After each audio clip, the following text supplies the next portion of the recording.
Hello दोस्तों, आज के इस वीडियो में हम बात करने वाले हैं एक बहुत ही इंपॉर्टेंट टॉपिक पर। EMPR यानी इलेक्ट्रॉनिक मोटर प्रोटेक्शन रिले।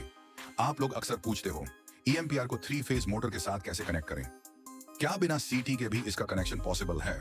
तो दोस्तों, आज मैं आपको वही चीज स्टेप बाय स्टेप बिल्कुल सिंपल लैंग्वेज में समझाने वाला हूं।